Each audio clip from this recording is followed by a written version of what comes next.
Welcome back to another episode of Carnage Unleashed. As always, you got my boy Kev and Clayton with me.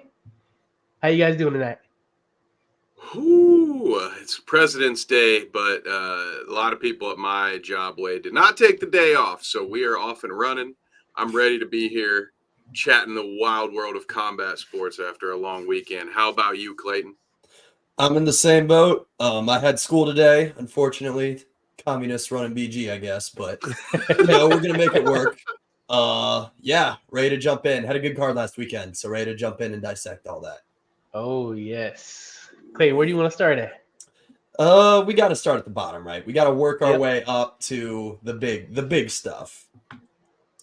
So I caught most of the prelims. I'm trying to think of the one that stuck out to me. Oh, Marcos Rogerio de Lima, the guy that got knocked out by Derek Lewis last summer with the flying knee. Yes. Made his return against Junior Tafa, who took this fight on 1 day's notice. His brother, Justin, had a medical complication come up during weigh-ins, and the UFC immediately tried to jump in with a replacement. And Junior was scheduled to fight like March 23rd, I believe. There's a fight night that night. He was scheduled to fight then. So they had him weigh in 5 minutes before the California State Athletic Commission closed the weigh-in window. So took the fight on 1 day notice. Yeah, that definitely showed in the fight. So, for those of you who didn't see that, it's basically a stoppage by leg kicks. And that doesn't happen all too often in the UFC, and it was brutal. Chopped him down like a tree. Yeah. He could have had him out there in the first round, too. De Lima had him hurt. He was like leaning against the cage to try and stand up, and then he just shot for a takedown. Yeah. Why? I don't understand it. Sometimes, like, you got to see that. Like, oh, he's hurt. Like, I'm hurting his leg. Let me just keep kicking it. Nope. Let me go for a takedown real quick. His lead leg literally was not working. Yeah.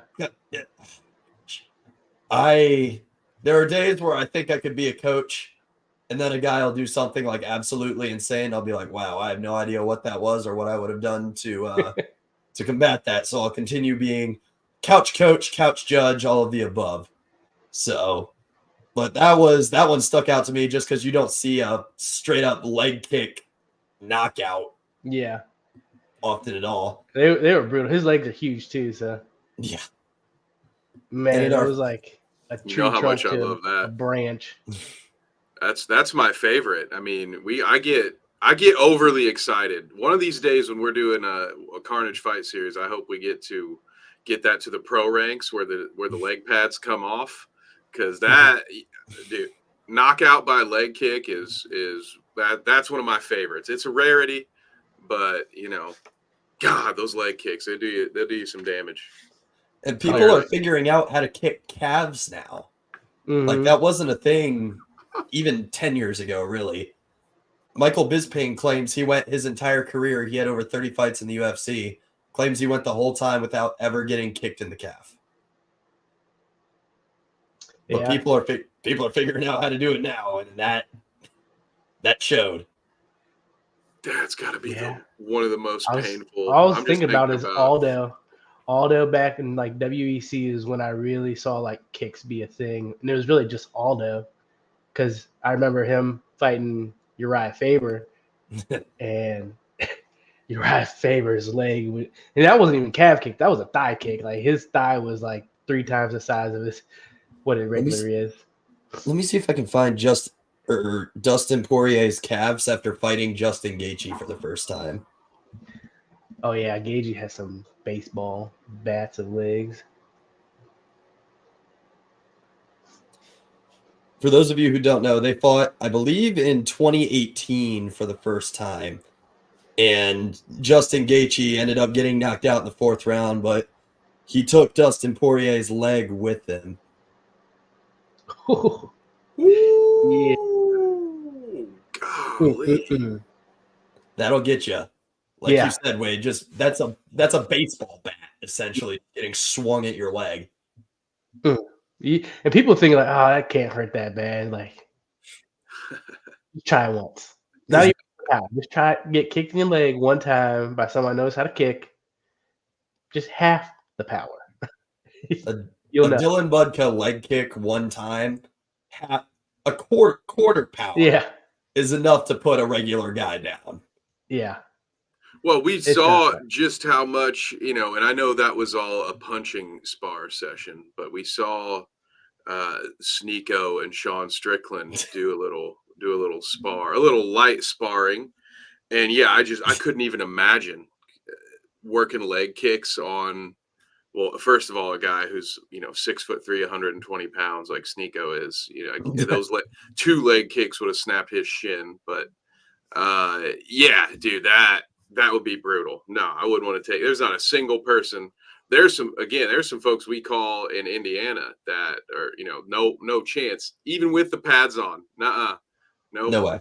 Mm-mm. Somebody's gonna have to pay me to take those leg kicks. No chance, buddy. Yeah. What do you guys think of that? Sean just beating the crap out of Sneeko. I loved it. Okay. For anyone who doesn't know the full context, I think it should be fair to know it was a 4-minute round, and Sean did nothing for 3 minutes. And throughout, he was kind of saying, I'm only going to go in the final minute. So it wasn't like he sandbagged him. He didn't cheap shot him, anything like that.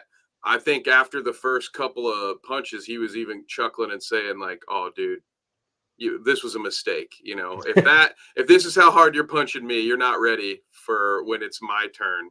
And he just let him have it. And hey, little free pitch to the clout route. I've talked about Sneeko a few times before in my life, and let me just say it couldn't have happened to a nicer guy. So I'm all for it, guys. I don't know what your thoughts were on the matter. I know Joe Rogan was upset about it, and I think Joe's taking an L on that one, but that's just my humble opinion. I enjoyed it. I really did. You'll hear guys talk crap on the internet. Like, I'm pretty sure Bryce Hall has said stuff to Sean Strickland too. Like, Bryce, buddy, I understand you have one bare knuckle fight, but like, Sean Strickland is a man with nothing to lose, essentially, in sparring. Yeah. Like, he's not afraid of anybody. His training is sparring. That's like basically all he does. And when you step in there with him, you're basically saying, okay, I'm cool with you, like, kicking the crap out of me now. I'm here. So, like, that's on Sneeko, man. Like, I don't really feel that bad for you. You're the one who made that choice to get in there with a former UFC middleweight champion. That is your fault. It was enjoyable to watch. Oh, yeah. Loved it. And it's one of the things we hear at the commentary desk a lot when we have the pros sitting between Clayton and I. Like, I think I heard it several times a couple weekends ago. You don't play boxing. You don't play MMA. So, if you're sparring in there, you especially, that was the one thing I definitely would agree with Rogan's take. Maybe there's probably a couple of guys who you could have talked to ahead of time, and it would have just been light, jab, jab. We're just having a good time, man. We're pals. This is what it would be like. But no, if you're sparring, that dude wants to fight. He'll fight you in a bar. He'll fight you in a gym in front of 12 people, or he'll fight you at a UFC card. So no, I think he probably would have been the worst guy if I'm going to test my luck. I'm not dumb enough to. We're blessed to see the people fight at all levels. I'm not dumb enough to have that misunderstanding about myself. But if you're going to have that misunderstanding, for the love of God, don't challenge Sean Strickland. Jesus. I think like starting on the Heisman mode. You never played the game before. Yeah. If you could name 5 guys pound for pound that I would not want to spar, like, Sean Strickland might be number 1 on that list. Congrats, Nate. Yeah. Yeah, no, and I agree with you, Clayton. It's just not lots of bad decisions, but since we're here, we might as well bring this up. I've seen Jake Paul talking trash to Sean too. Do you guys think that like sparring sessions for big money is going to be a trend that we start to see? Because like Jake Paul threw out $1 million for it, and I think Sean's good for that. I think he's got that. Yeah. So I think it might be a thing. Because you got to think that's a way that contractually you can get around that. Because like it's just we're sparring. That's it. You can't. There's no sanctioning. There's no rules. No nothing. I think that it will become a thing until somebody gets hurt. Yeah, exactly. I agree with you, and I'm sitting here. Just obviously we do pay-per-views on a weekly basis, and I'm sitting here thinking, oh yeah, absolutely, because people, it wouldn't take much to even, even you might not have commentary to start, but you could do a full production, just one camera at the maybe two stationary cameras, and then you're streaming the whole thing. And you can even have people in the next room with monitors calling the fight or something like that. Like even if it's just in a smaller gym, I do think, I mean, that's the name of the game, right? Is if you can get big money, you're gonna do it until somebody tells you can't, or they throw up a bunch of different roadblocks that make it difficult to do it. So yeah, I imagine so. I really think we will see a couple of them until, like Clayton said, until someone gets hurt or we see the first person, like I don't know, lose a title opportunity or something because they just got floored in a sparring session and their reputation takes a big hit. Yeah. I could see it running on for a little while. I could see it having a little run for sure. I could see that as well. It's gonna be, I think the biggest thing is gonna be like, say like a Sean Strickland going in there and then Jake Paul just flatlines him, and that like derails his career. Because theoretically, and obviously Sean Strickland would kick the shit out of him. Yeah. But hypothetically speaking, everybody has a puncher's chance. That's Jake true. could randomly just get lucky, throw some wild overhand right that happens to clip him. Nobody's going to care about how the rest of the session goes then if that happens. That's all that people are going to care about. Yep, and that could greatly affect his career. Yeah. So especially I think that's if it's the Paul brother. Yeah, especially if it's Paul. There's no coming back from that, right? Like retire, find something else to do in your free time. I saw a video of him jumping over a fire on a motorcycle one time. So, I mean, maybe if Sean wants to keep doing that, he can. But like, if that were to happen, obviously, and I don't think it will. I wouldn't think it would. Strickland's going to retire into becoming Evel Knievel. I can't wait for that. Oh, they're going to add that to pay-per-views. That'll be part of UFC Embedded leading up to every pay-per-view. That'll be the UFC 400 main event. It's actually just going to be Sean Strickland jumping over a couple of buses that are on fire, and Dana White's going to announce it on his OnlyFans at 4:30 in the morning. It's going to be great.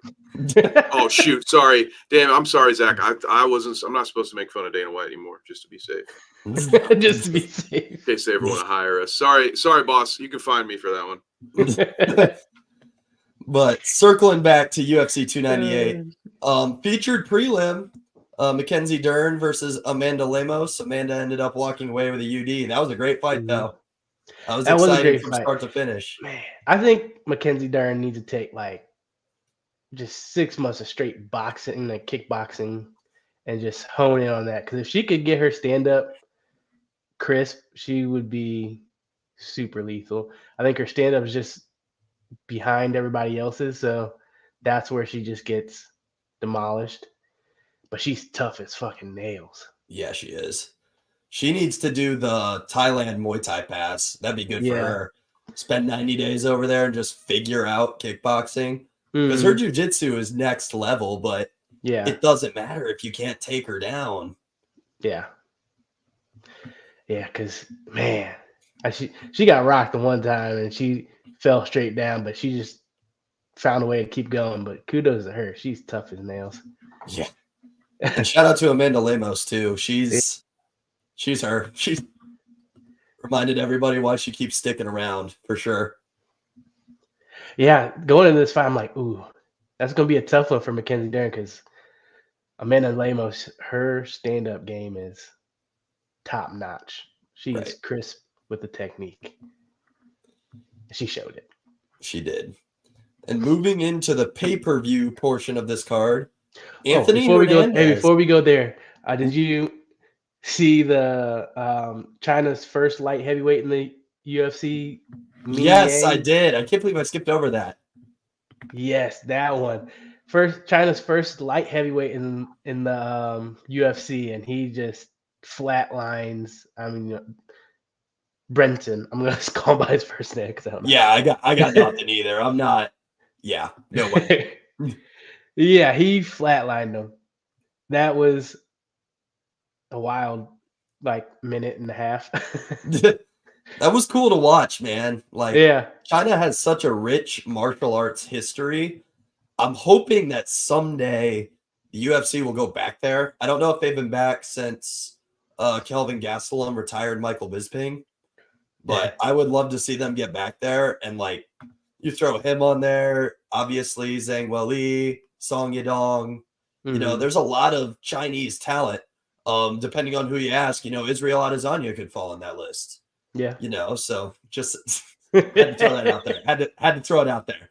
But lots of good talent coming from China, and this guy, he showed up and showed out. That's for sure. Oh, for sure. Made a fast night. But yeah, so you're saying moving into Anthony Hernandez. I am You surprised that Roman survived the first choke. Did you see that? Yeah, I don't know how he got. I thought it was done at that point. I was like, oh Yeah, man. I was blown away that he even got away with that one. For those of you who don't know, Anthony had him, I believe it was in another rear naked choke, right? Yeah. Somehow got his chin like underneath his arm, made him readjust, but then he just adjusted right into another choke and got him. This Roman guy was tough. He had a crazy knockout on the Gaethje Poirier BMF undercard. Mm-hmm. That was with I think it was a head kick. Just threw a head. Some about Salt Lake City and head kicks, man. That's where Leon Edwards caught Kamaru. That's where Justin caught Dustin and this Roman guy. But shout out to Anthony Hernandez. That was a good fight. That was fun. Yeah, that was nice. And I want to say he was the underdog, wasn't He he? was. He has a really funny nickname too. Yeah, was it Fluffy. That's Fluffy? right. Yep. Man. Yeah.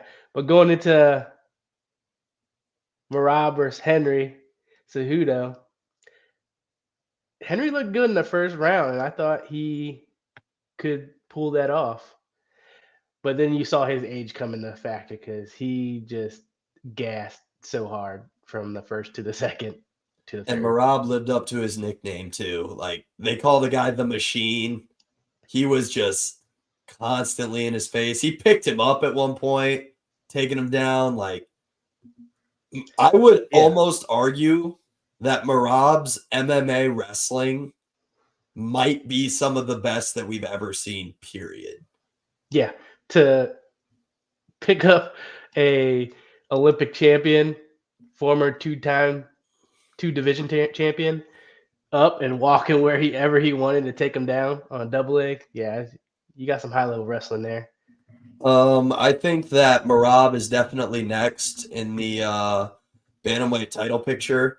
The only way I could see Corey Sandhagen jumping him if he gets, I don't know if Corey's booked right now, but if he gets like some crazy knockout, because he's super athletic, obviously. We saw him knee Frankie Edgar into oblivion. So if he was to do something like that, I could see them giving it to Corey Sandhagen. But I think that Marab definitely should be next. He has, I think he's on like what, a 7-fight win streak or something like that. I think it's 9 actually. 9, just absolutely insane. And he's beat quality guys too. You see what his coach said? That he and Aljamain went him like and 3 Aljo rounds backstage before the fight.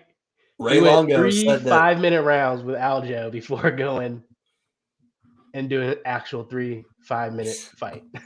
That's insane. Ray Longo and Matt Serra are his Marab's head coaches, and they coach Aljo too. Aljo's often in his corner for those of you who don't know. And that's 6 rounds in a night. That is insane.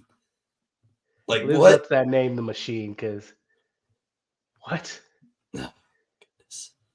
That is insane. But I have a little bit of a trivia question for you, Wade. Yeah.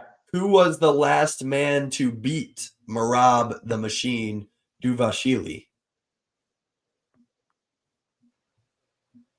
He's a ranked bantamweight.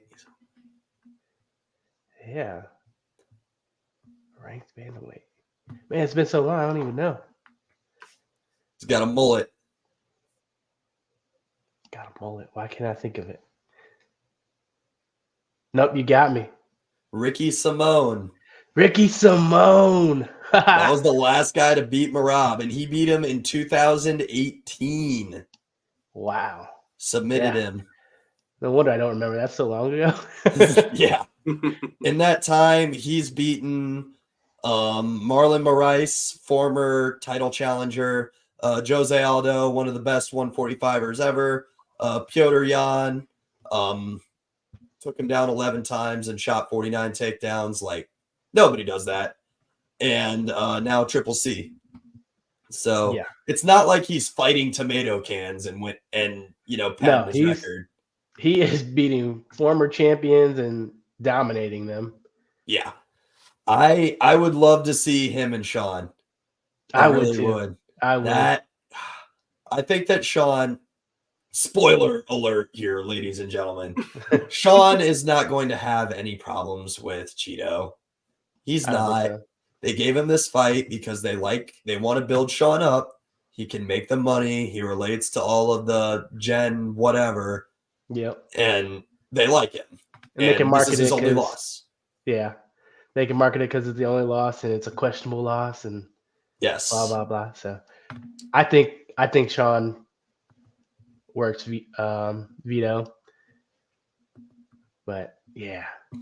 Not to take anything away from Cheeto either, but like what can he do? What can he do to Sean? That's what I want to know. He got a lucky leg kick, I would argue, in the last time they went out together. I don't see it. Yeah. Somebody would need to enlighten me. Yeah, I think it's a puncher's chance for him. Yeah, absolutely. He's a tough guy too. So yeah, he is. He could figure it out, but I just don't think he will. No, I think Sean's just right now. His distance, his control is just insane right now. He's knocked out Aljo. Yeah, nobody does that. Yeah, nobody. Henry Cejudo couldn't even do it. No. But speaking of him, you think he should be? He should retire. Yeah, Henry? There's nothing else for him. Yeah. The guy doesn't want to fight for anything that's kind of outside the title picture. I would say he's 2 spectacular finishes away from getting another chance. So I don't see it. Yeah, I agree. I think he should retire. I think I saw a meme. It was like him, and then it like starts to fade into Tony. Oh, dude, I hope not. I would hope that Triple C has his life figured out enough to where he can walk away. But like, oh my God, if I see Tony Ferguson lose again, guys, I might just have to. He needs to hang it up. He needs to hang it up. Yeah, that might be it. Even if he goes out there and like wins like a hard fought split decision, I don't even know if I could be happy with that because the guy's almost 40. He could barely move. Yeah. Like, I watched him pretty much die against Gagey. Yeah. Just I thought he was gonna die that fight. That literally might be the worst beating I've ever seen anybody take. Yeah. Ever. And Gaethje just kept coming, man. Yep. Wasn't getting tired. Oh man. I was cringing in that fight. Changed the lives of both men forever. Yeah. But moving into Neil versus Gary. What do you think of that fight? Ugh. I hate him. I hate him so much. Like I said, guys, I cannot root for the guy. It's hard. It's hard to want to root for the guy. I don't know. I'm not buying it. I like Jeff Neal. Jeff Neal's a tough guy. I think he knocked out Vicente Luque not that long ago. So he's talented, he's fun, and Ian Gary's just not putting on those like show-stopping performances against like top-tier guys. Yeah, he knocked out Daniel Rodriguez. Cool. Like, D-Rod's good, but he's not. He's here. The top welterweight guys are here. I would argue like Jeff Neal and Neil Magny are both right here. He already beat Neil Magny once. Didn't really look super spectacular in my opinion. And now he split decisions Jeff Neal. Granted, I don't know how it was a split decision. I thought that Gary won the fight realistically, but yeah, he definitely controlled the space and the other two had it 30-27. Yeah, that's like I was blown away that it was split at the end. Do I think he won the fight? Yes. Do I like Ian Gary still? No. Like that? No. I want to see him like. Sorry. I was just saying it's hard when you're Neil and you're the shorter fighter and Gary's got the reach advantage and then he's still like beating you in the clinch. Like you're getting up close and not really doing anything with it. It's kind of hard to justify having you be the winner at that point. That's what he does well. Gary uses his length very well and changes direction instead of going straight back. That's what he does well. But yeah, as like you said, getting up to them top level welterweights, I don't know if he's going to be able to hang.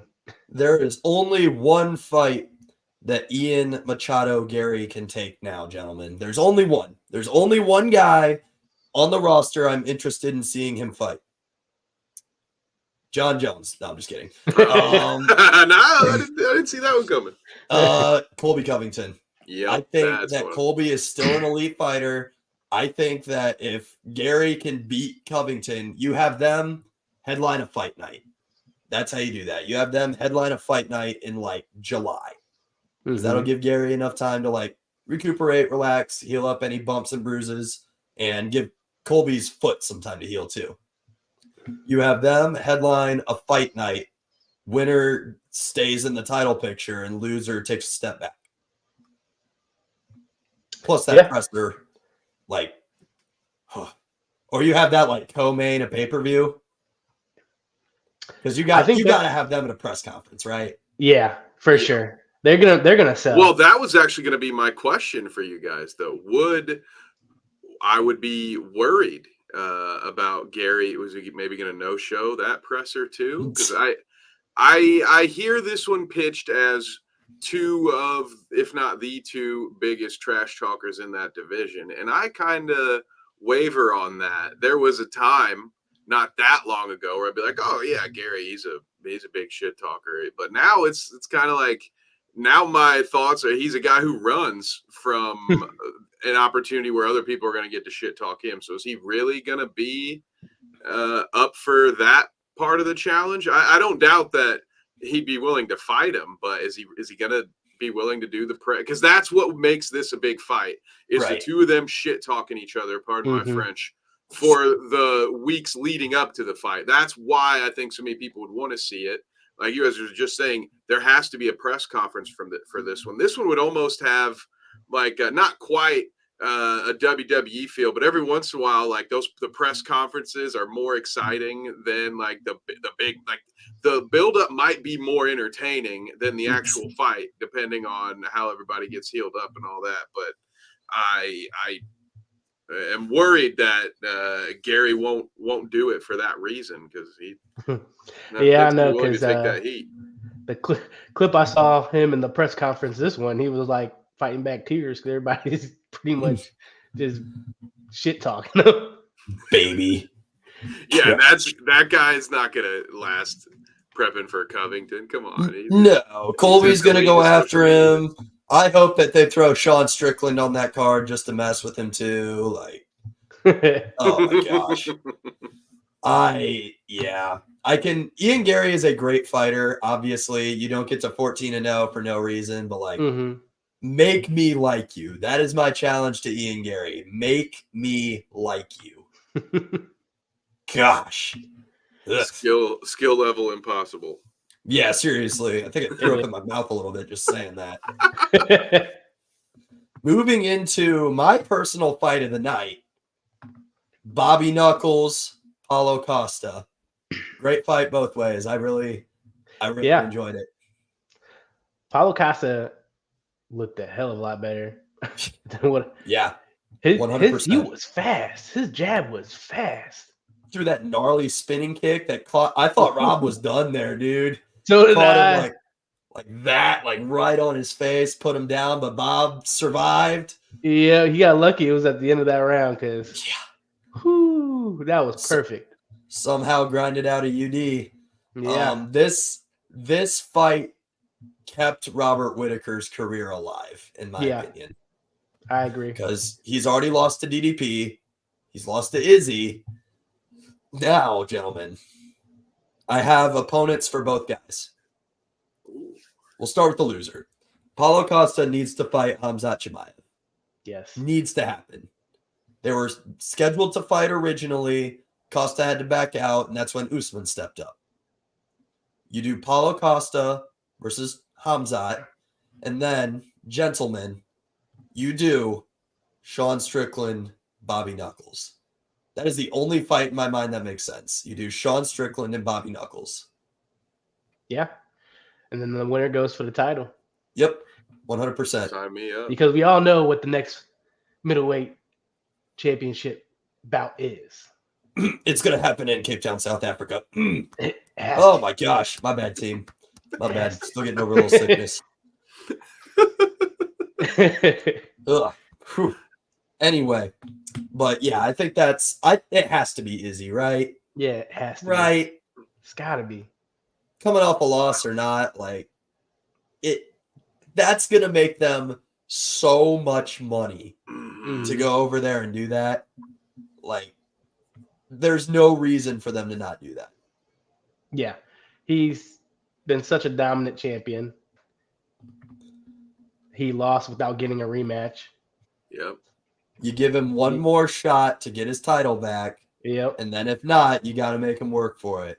If he Exactly. loses, then you do Khamzat versus Izzy. Yep. I think that's perfect.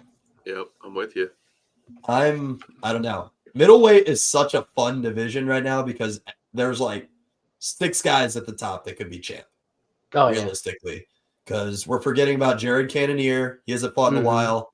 Sean, Izzy, DDP, Robert Whittaker, Khamzat, even Paulo Costa. If he strings a couple wins together again, he'll be back. Yeah. So I love the middleweight division right now. It's so much fun. And of course, new shining young stud in Dylan Budko waiting for his Shout out waiting Dylan. for his debut.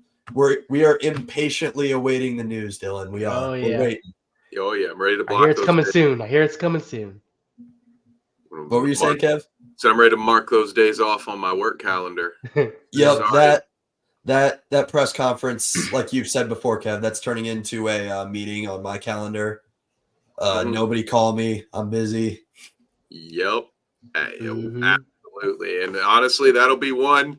I really hope you won't hear me say this very often, but I really hope we don't have our own pay-per-view to do that weekend because I will be. It'll be part of the debriefing. You guys know this. You know that a lot of times I go over what we're gonna do a few minutes before the show, but guys. And when I get a notification that Dylan Budko's fight's starting, I'm going to go ahead and turn my mic off, and I'm going to be sitting here for the next 20 minutes watching this fight. You guys call it. And tag me back in when we're ready. So, yeah, I'm really excited about that. Absolutely. But going into the main event. Yeah. What I feared was going to happen. Right? I was going to say, in a way, we all called it, kind of. Yeah. Right? It was our biggest fear. Yep. We all called it. Guys, I wanted to be wrong. I did. I wanted to be wrong. I hate it. But, ladies and gentlemen, Ilya Topuria did in fact knock out Alexander the Great Volkanovski in the second round. He did. Just a beautiful, but beautiful hand. Judges had Volk win in the first round, which he looked good. But I just been seeing a lot of the holes in his game. Like he hasn't been as crisp. He's been keeping himself open. Like when he's backing up, he's keeping his chin up. and he's trying to like do a roll, but he's not covering his chin with his shoulder. That's what got him. With that long combination, came with the right, got around that temple, and he just went down.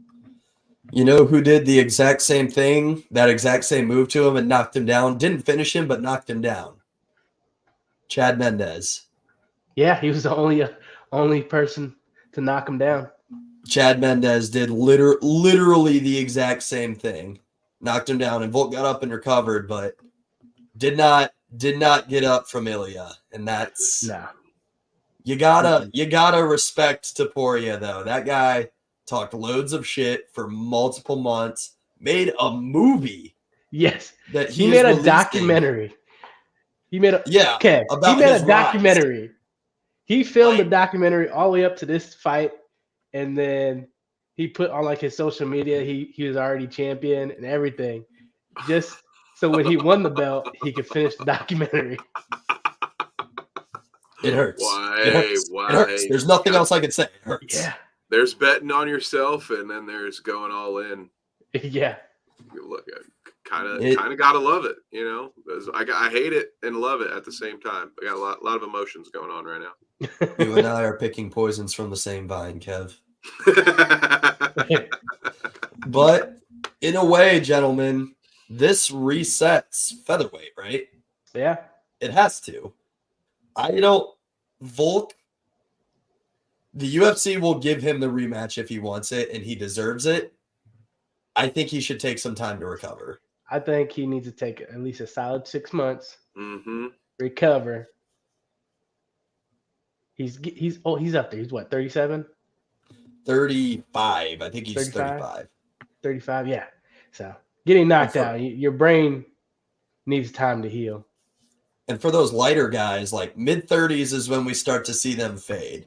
Like for a heavyweight, he turns 35 and it's like, oh, you're good. You got 4 more years minimum of productivity left. But that's not the case with the little guys. They can hit their prime a little quicker from what I've seen, but they can also go a lot quicker. So when the speed starts to go, it can be over quickly. It can kind of fall off a cliff on the back end there. So yeah, I'm with you. And also the way it worked out, I can't be certain that if Volk had taken more time, that he might not have been more crisp in this bout, right? We've talked about that before, and like it hadn't been that long ago since he was knocked out. What was it, like 3 months? How many months ago was it that he got knocked out? It was 4. He got knocked out in like mid-October and took this fight in mid-February.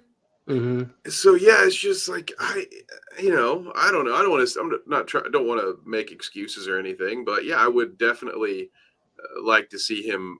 Regardless, like you said, if they give him a rematch, great, but give it 6 to 8 months.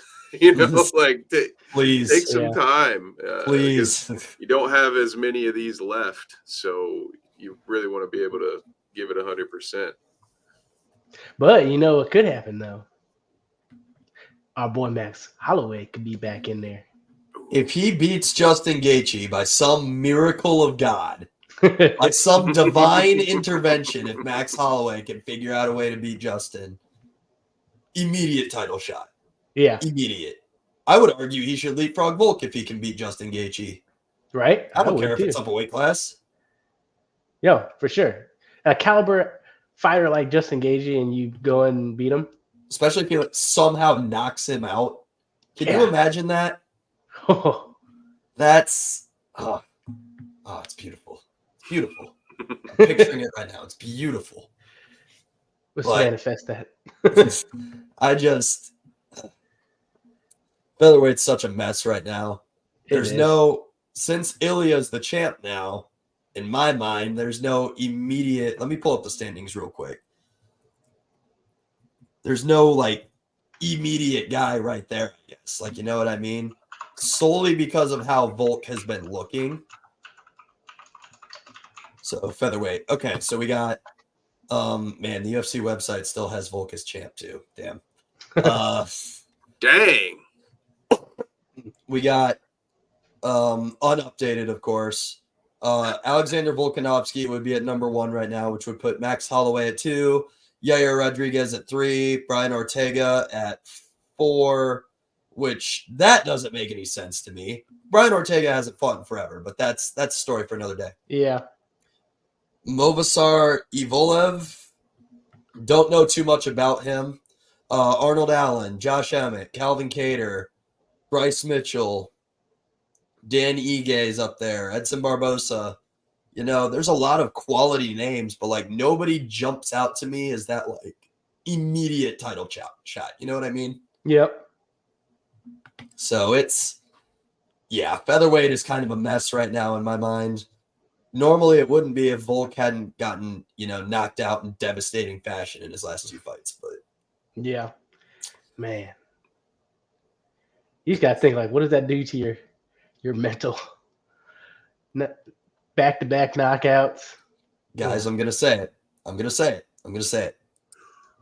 For the love of God, Volk, please do not turn into Tony Ferguson. Please. This is how it started. Yes. For the love of God, figure it out. Please don't do that to us. Please. I know. My heart can't take that twice. Can't happen. I know. He's the best featherweight champion. And Yes. to go out like that, oh man, that'd be rough. Ugh. You hate to see it when you see do. it. But, gentlemen, to move to a little bit more fun of a topic, 300. We have our main event. We have it. UFC 300. Alex Poatan Pereira. Yep. Jamal Sweet Dreams Hill. Headline. UFC light heavyweight title on the line. Gentlemen, before we dive into everything around it, just the fight, thoughts? I think it's a bit of a. This fight needed to happen in my eyes for the light heavyweight championship. It needed to happen. I think it's a little underwhelming for UFC 300 at first glance, but just knowing them, they're both heavy hitters, and I think this is going to be a sleeper main event, and it's really going to round out the event because someone's getting knocked out, I truly believe. And it's going to be like, well, you know what? That wasn't a bad main event. It's going to turn out a lot better than what people are thinking. I would 100% agree with that. If we're talking just the fight, forget it's on 300. Like, even if it's just the fight, I'm excited as hell for this thing. These two guys are going to get in there and try and kill each other. Mm-hmm. Like, they're both knockout artists. Jamal Hill has 1 loss. Oh, do you guys know who the only guy to ever beat Jamal Hill was? I forgot who it was, but it was a dude that broke his dang arm. Yeah. Jiu-jitsu guy, Scotsman. Why? I still can't put a face to him. Wasn't Drew McIntyre, but that's the guy who broke CM Punk's arm. So you gotta be careful out there. No, I can't. I just remember watching his arm break and snap, and then he's just like, "It's good," and it's just wobbling. It would be, gentlemen, Bearjaw, Paul Craig. Oh, really? Paul Craig is the only guy to ever beat Jamal Hill. Yep. Like you said, ended up beating him. So, and interesting fight. I'm in agreement with you guys. It's sort of how I felt, and you know, in the perspective of fight on its own, I think it's a fight I'm looking forward to watching. But with that added caveat of it's the main event of UFC 300, it does just feel like it's lacking. Like it only has half the name power that you would think. You know, we humans love our numbers, you know, so that like 100, 200, 300, you expect like, oh, it's going to be some kind of massive big name. But then if you do something like that, you run the risk of putting together a couple of dudes past their prime, or maybe one of them has to go out of a weight class just to make some sort of dream matchup that ends up being kind of a dud because it wasn't a good matchup. I think this could be a net positive for the sport, because if it becomes that exciting knockout that we expect, there will be a lot more casual fans watching a UFC 300 than there will be watching UFC 312 or whatever. Like, these do become more of it's kind of like a WrestleMania. I know people that do not watch any wrestling during the year, but they'll go to a buddy's house for WrestleMania. I feel like 300 has that same sort of it's like a Super Bowl type of level event where you're going to get people together for it. And it could then turn into new fans, because this does feel like a main event that serves actual MMA fans, as opposed to just trying to draw the most casuals. So I do think it could win people over who get there, even if it's not the sexiest poster we've ever seen put together. Yeah, I think it's just Jamal Hill is underrated as a fighter, and not like he doesn't get that star power that like Alex Pereira does. So it just seems underwhelming. But if you watch Jamal Hill freaking fight, he comes and He's a killer. Just knocks and flatlines people out. Like, so I'm excited for it, because I think it's gonna be a sleeper bout and someone's taking a nap. Sleep. Gentlemen, I'm gonna say it. I've said that a couple times this episode already, but I'm gonna say it. Jamal Hill needs to win this fight only because he trains up in Michigan, in Grand Rapids, Michigan. I think if he wins, they'll give him a title defense in Detroit, and we can all steal Zach's credit card and go. Ooh, yes, there we go. I'm thinking that's the move. Fun fight. We'll dive into it here in a couple months when we get a little closer, but exciting stuff coming up for sure. Yeah. Although when Jamal Hill wins, per se, he needs to change up that tattoo, because that looks like a 2-year-old did his dang chest tattoo. It hurts. It does. There are a couple tattoos in the UFC that I look at and I'm like, dude, what? Why? Like have you seen Darren Elkins, the damage on his chest? Yes.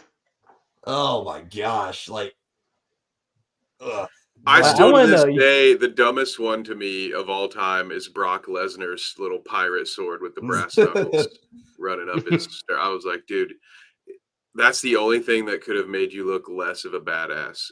Like, I think he fixed it when he did the whole like Viking Mohawk ponytail thing. But for a while there, I was like, dude, really? You fucking Long John Silver over here? What are you doing? Shoot. But yeah, there's also some star-studded celebrities in the audience, and your boy CM Punk was there. Got booed, I hear. Good. Yeah, that's right. I hope that meme never dies. I think there's a lot of people, at least. So I come from the it's a weird.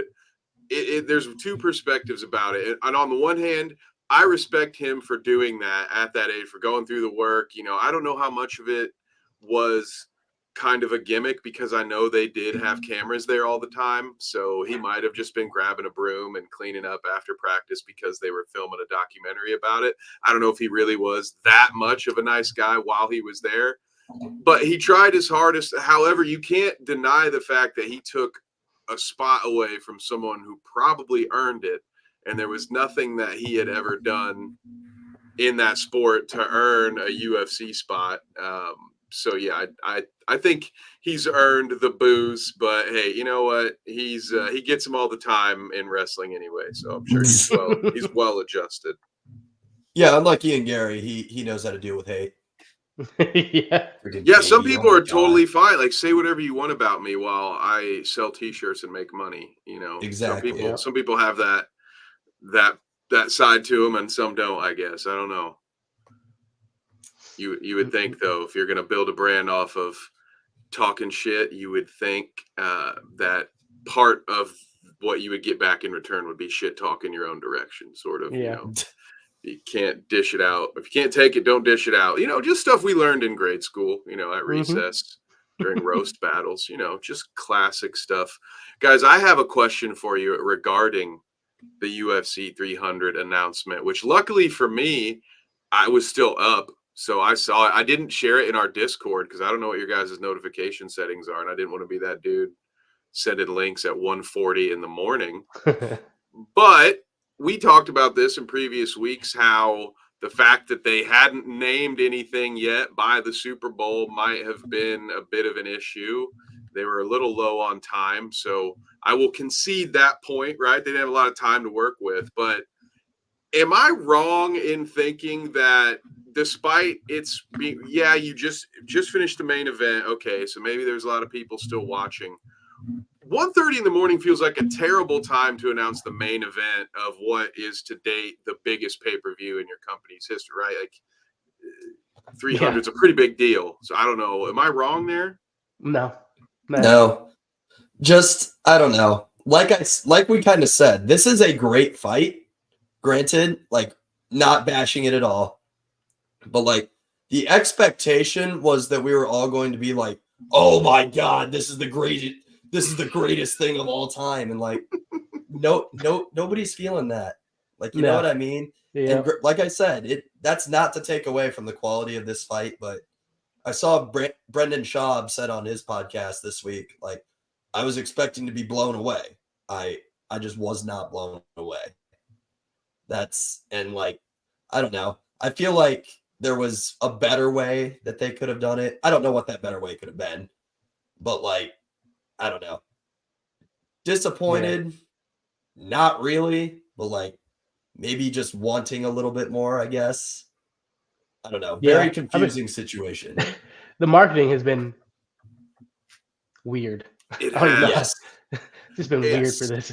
And the marketing is where their new partnership, with TKO and UFC being under the WWE's, and they're both, UFC and WWE being under the same umbrella already. For those of you who, I'm a little kind of blending into a segment a little bit earlier here, but it's relevant to this.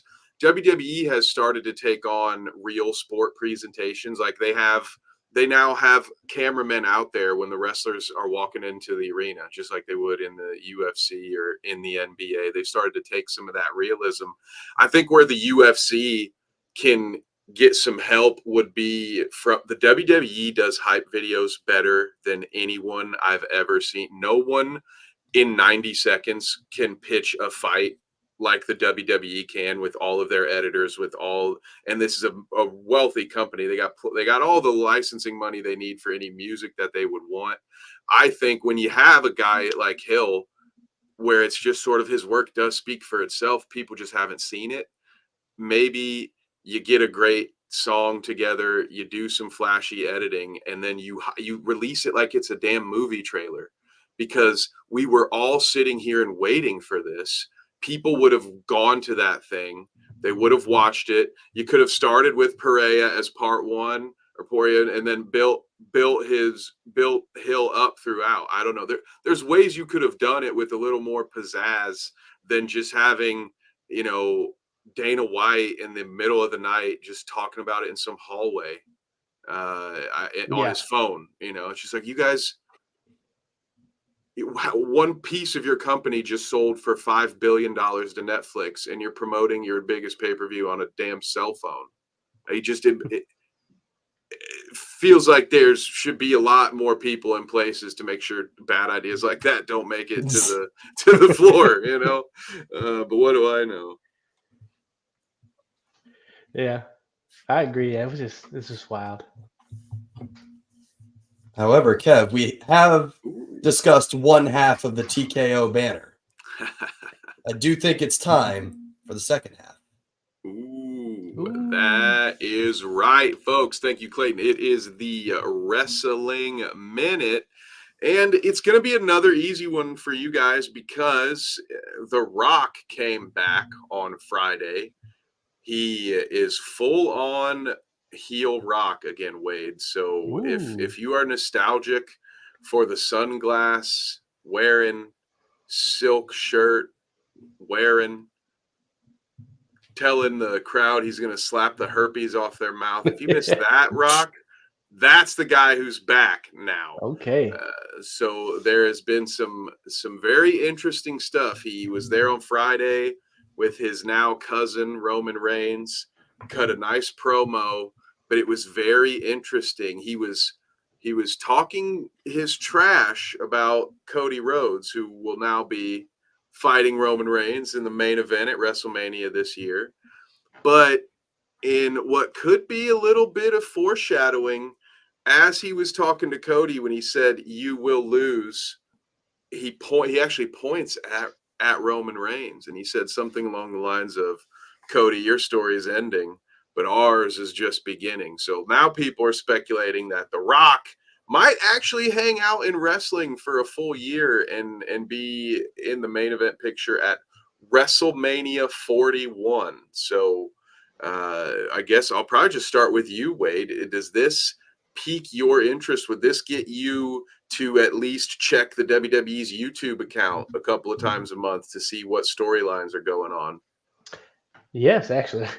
I just actually started his Young Rock show, and you know, I love the heel Rock, and I might have to just dabble a little bit. Yeah, dude, people love heel Rock. They love whatting him. You know, Mm-hmm. he's doing all the. They still even though they boo him for everything, they still try to do all the chants along with him. So it's a very weird. The crowd work is weird because he's supposed to be a bad guy. He's doing all these bad guy things, and they cheer. They still cheer half of what he does. So now, Clayton, I imagine you won't have the same nostalgia or love for The Rock that Wade and I might have, but he has been a Hollywood. I'll call him an actor. All right, we'll call him an actor. I feel confident in that statement. An actor that's made a lot of money, but he's definitely a worldwide name. As a not wrestling fan, does this do anything to pique your interest? I think this is a nice additional litmus test here. Well, like you said, Kev, I was around after Greg Maddox was tearing it up in the MLB, so it is, the nostalgia factor doesn't really stick as much with me. I was born in the 2000s, but I've seen The Rock growing up, like you said. He's been an actor for me, which is really weird to think about probably for you guys, but I've seen The Rock on the big screen more than I have in the ring. So to see this guy that I saw playing Jumanji, with Kevin Hart in the ring now, yeah, it's fun. I like it. Everybody likes a villain too. If you say you don't like a villain, you're wrong. It's fun. Yes. It is fun. Yeah, lighten up. Every sport needs villains. Mm-hmm. I agree. Okay, well, that's interesting, and that's a great little bit of knowledge for me because obviously that's why they're doing it, right? A little bit of it's because they gave him a $30 million bonus, I think, so they're very highly motivated for him to go generate some of that money back for them. But it only works if the existing crowd is cool with it, and more importantly to a lot of the people in sales is going to bring new people in. So it sounds like it most likely will. And now on the other end of things, we'll swing the pendulum a little bit on our way out here of the Wrestling Minute, because I know, Wade, this is another person whom you will know. We are in the final stretch of Sting's career. He's got his final pay-per-view match coming up. Forgive me, I don't remember the date. It's in March, so a few weeks away. He will be defending the tag team championships. Wade, can you believe it? They put the belt on a 62-year-old who's retiring in a month. That certainly won't cause any difficulties with their creative process over the last couple of months. I'm sure their storylines are going to make a lot of sense, but same question. Being an old school wrestling fan, you might have been more of a WWE guy, and unfortunately Sting didn't get a long run in WWE, but would seeing a guy like that, with seeing Sting, I'll just ask about Sting specifically, would you tune in to that pay-per-view to catch Sting's last match ever?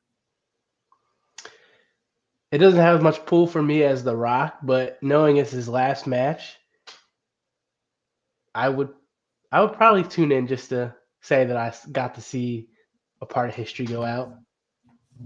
That's kind of how I feel about it. Sting was one of my favorites of all time. I think he should have been retired for a while. And the fact that he had to be medically retired from the WWE for several years has me shuddering every time he gets put through a table or jumps from the crowd. He's doing stuff that's crazier than anything he did when he was in his 30s, and it makes no sense.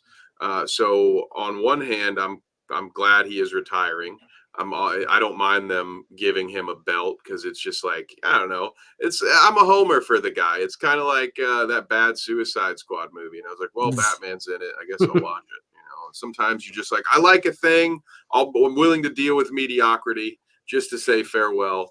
Now, Clayton, I will say Sting did his best work before 1998, so I doubt you will have even heard of him. But same question, just in case I'm wrong. I know Sting through you guys talking about him, so I would watch it solely for you guys. Give you guys the. I'll throw you guys a bone. I'll play into it. I'll do it. But yes, I do know the Suicide Squad movie that you're talking about. The first date that I ever went on in my life was taking a girl to go see the Suicide Squad movie. I'm so sorry. I'm so sorry, Clayton. Yeah, it was bad. That's I was unfortunate. didn't know what I was doing. Yeah. That's a bad movie. It's the darkest movie ever, too. It's got the worst color palette. It's just like they kept everything in a dark alley, so you couldn't see how bad the CGI was. Oh my God. I look back on that, like whenever somebody brings up like Jared Leto's Joker, I just like smile in the back of my mind. I'm like, oh man. Ladies, man, gentlemen, I'll tell you what. Okay, I gotta ask now. Was that like you're like, hey, you want to go to a movie, and you're like, Suicide Squad, let's go watch it, or was it like, did she bring it up at all? She actually suggested Suicide Squad. Hey, well, there you go. There we go. Yeah, and I was like, Suicide Squad. All right, whatever, sure, we'll go do that. And then I left the theater feeling a little different about myself that day. And my mom picked me up because I was in 7th grade. Oh yeah, dude. Man. True classic, gentlemen. True classic. Oh wow. God, that movie. I just think about the tattoo of the smiling face, and I'm like, damn, dude. You can call that method acting if you want, Mr. Leto, but maybe relax. Who would have thought that same guy would run a cult, you guys? We never would have guessed based on the footage I saw of Suicide Squad that Jared Leto would be a cult leader. First off, shocking. Mm-hmm. He's a cult leader? Mm-hmm. Yeah, he's got a little cult. He got a little retreat he's had at an island. He straight up beard, hair, robe, looked like Jesus. They all sit around him in a circle and like don't say anything. It's very weird. You can look it up. Like you can just Google Jared Leto coach or cult. I mean, I could see that from him. He gets really far out there with those kind of roles.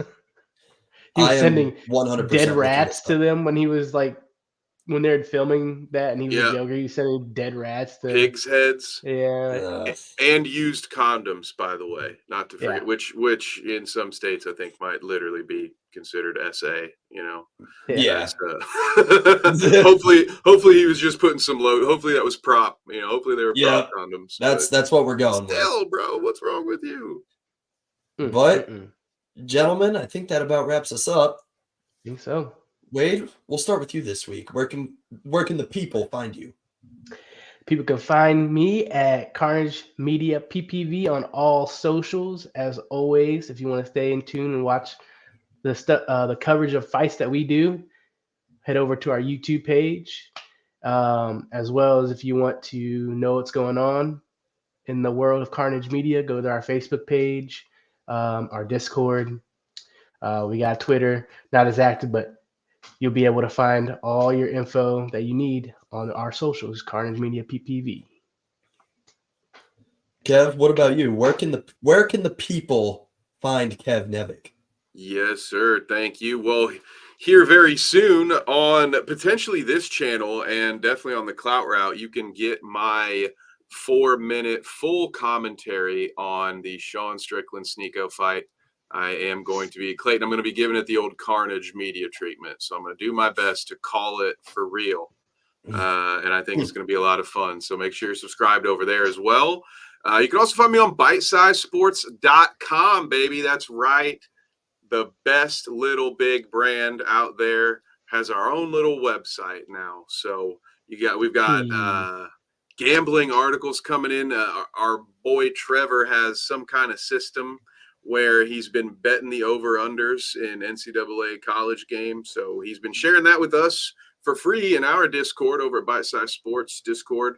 But now he's turning it into a series of articles. So we've got off-season mock drafts starting for the NFL, all that good stuff. You can also catch all of our other podcasts and stuff, bitesizesports.com, or subscribe to the YouTube channel over there, or Facebook. You might be watching it over there. Hi. And if you are, then make sure you come over here to Carnage, the other over here, and also subscribe to Carnage Media, PPV. There are other places, MLIS.com, Major League Indoor Soccer. Could never forget that. Definitely wasn't about to. Clayton, where can the fine folks at home find you? You guys can find my personals at cscalina12 on Instagram and Twitter. It's Twitter. It's not X. Fight me.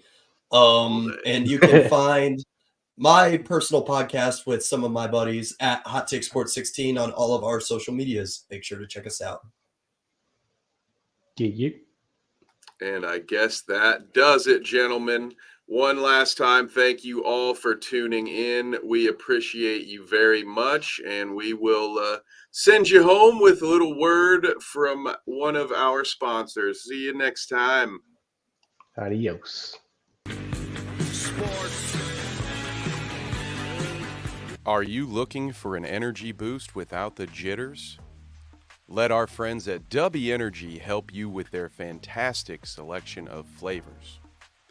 Just visit www.dubby.gg and use the code BITESIZESPORTS at checkout for 10% off your order total. Again, that is www.dubby.gg. Code BITESIZESPORTS.